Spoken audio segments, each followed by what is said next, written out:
Ça fait que là, genre, je fige, je dis quoi? Puis là, il me répète, t'ouvres ta caisse ou je te poignarde. Puis là, j'étais comme, oh my god, mon cerveau, il faisait... Aujourd'hui, je vous raconte la fois où je me suis faite hold-upper. Ça fait plusieurs années, ça fait 7 ans. C'était genre la première année que j'étais à Montréal, en plus, tu sais.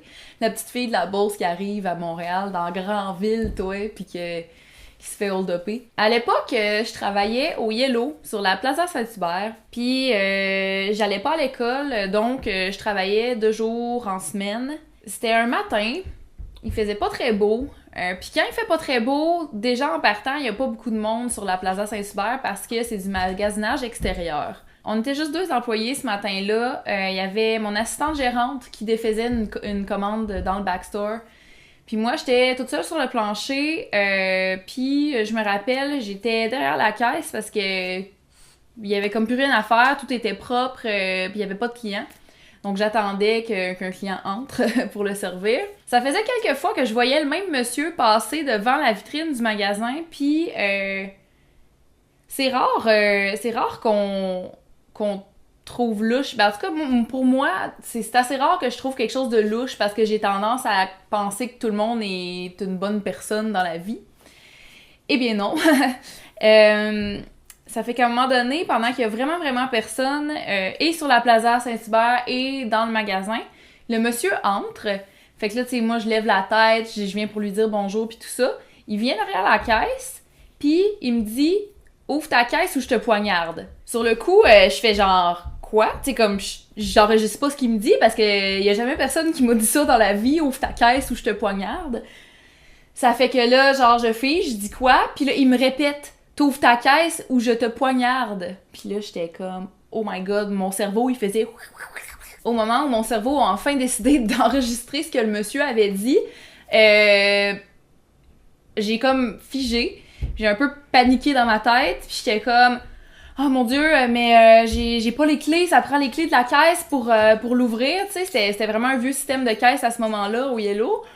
Puis ça prenait absolument des clés où il fallait faire une transaction. Puis là, dans la panique dans ma tête, c'était comme improbable que je fasse une transaction, tu sais, avec quelqu'un qui veut me poignarder à côté de moi, là, tu sais. Ça fait que là, j'ai dit ça, puis il dit « Sont où les clés? » J'ai dit « C'est la gérante qui est en arrière, dans le backstore. » Puis là, il me demande si elle est toute seule. J'ai dit « Oui. » Il dit « Ok, viens avec moi. » Fait que là, il marche en arrière de moi jusqu'au fond du magasin. Puis là, rendu là, je regarde, tu sais, je suis comme super figée. Je pense que je marchais comme ça tout le long. J'étais comme « Oh my god! » Genre, je sais pas comment vivre avec cette émotion-là dans mon corps, genre. Fait que là, j'arrive, je suis comme ça, je regarde mon assistante gérante, puis je suis comme « Alicia, il faut que tu lui donnes les clés. » Puis là, elle aussi, elle est comme « Quoi? » Puis là, elle voit le monsieur en arrière de moi. Puis là, elle aussi, elle panique un peu.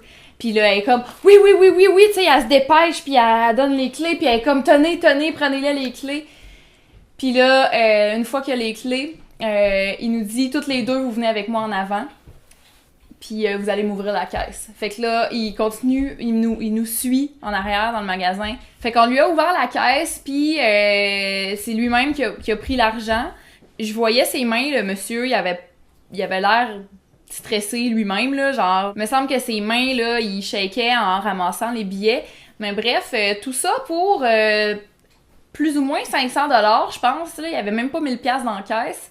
Sérieux, ça vaut vraiment pas la peine de faire des hold-up dans la vie puis de faire paniquer plein de monde autour de toi puis de te mettre dans la merde pour genre 500$. Honnêtement, je sais pas c'est quoi que ça peut être comme peine, mais honnêtement, faut vraiment être rendu bas pour faire ça. Fait que il prend l'argent, puis une fois qu'il a l'argent, le monsieur, il nous dit de retourner dans le backstore puis de fermer la porte puis d'attendre. On retourne dans le backstore, on ferme la porte, puis là on se regarde puis on était comme oh my god, on figeait là, c'est vraiment spécial de figer comme ça parce que tu pourrais t'imaginer toutes sortes de scénarios que t'aurais pu faire après coup ou tu sais même avant là, si tu te dis oh, si un jour moi je me fais hold-upper, je vais réagir comme ci comme ça, tu peux pas le savoir. Tu peux juste pas le savoir. Finalement, je pense que beaucoup de gens doivent figer comme on l'a fait. Puis il me semble qu'on a passé un petit bout de temps à pas trop savoir quoi faire dans le backstore. Puis on avait peur aussi de retourner sur le plancher, on avait peur qu'il soit là ou qu'il revienne ou tu sais. on voulait pas se faire stabber, nous autres, là. Ça fait qu'on a attendu un petit bout de temps, puis même pendant ce temps-là, quand on était dans le backstore tout seul, on a même pas pensé prendre nos selles puis appeler la police. Fait qu'à un moment donné, après quelques minutes, on a décidé de sortir du backstore. Le monsieur était parti. Puis pendant qu'il était parti, il y a même eu un client qui a eu le temps de rentrer avec son enfant, puis il était dans la section enfant. Ça fait que j'étais là, oh my god, man, hostie que c'est pas le temps. Ça fait que là, je vais dans la section enfant, puis je vais voir le client, puis je dis, hey, je suis désolée, on vient de se faire hold-upper, puis faut que vous sortiez du magasin, faut appeler la police, puis tout ça, genre. Fait que là, le client, évidemment, il a compris, il est sorti, puis on a appelé la police. La police est arrivée pas très longtemps après. Nous, on a barré le magasin tout de suite. C'est ça, la police est arrivée, puis on a fait des déclarations, puis on a décrit le suspect, puis la police nous a donné aussi des numéros de téléphone pour appeler, pour avoir un suivi psychologique si jamais on avait un choc post-traumatique, puis tout ça. Moi, ça s'est bien passé, mais je dois vous dire que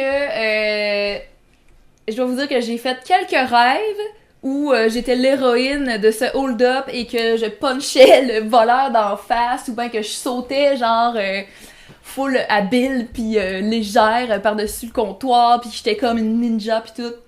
J'ai aussi fait des rêves où je le croisais dans la rue. Puis, en tout cas, ça m'a un peu troublée, finalement, je dois dire, mais j'ai quand même pas eu recours au service du psychologue. J'aurais pu, en tout cas. Mais c'était bien, je trouvais ça bien qu'il proposait ça, la police. Une affaire que j'ai pas dit à beaucoup de monde, c'est que quand le monsieur m'a répété « Ouvre ta caisse ou je te poignarde », mon corps a lâché, ok? J'ai lâché un pit. Je sais pas s'il l'a entendu, mais ça m'a tellement fâchée que mon corps me laisse tomber comme ça. Vous avez pas idée à quel point j'étais insultée de lâcher un pet devant quelqu'un qui me voulait du mal, là.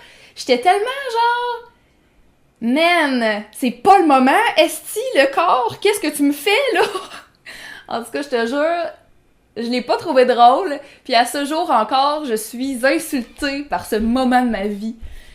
Bref, voilà, c'est ce qui fait le tour, je crois, de l'histoire de mon hold-up. C'est juste une petite parcelle de ma vie. Écoute, il s'est pas passé beaucoup de choses rocambolesques comme ça dans ma vie, mais je pense que ça vaut la peine de le partager. C'était pas un moment le fun, je dois vous dire, j'ai eu vraiment très peur.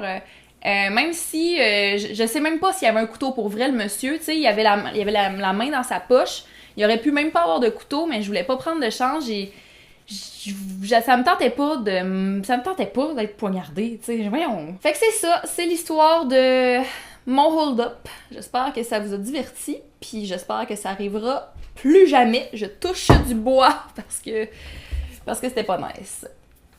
Anyway, c'est ça. Fait que on se revoit dans une prochaine vidéo. Salut tout le monde!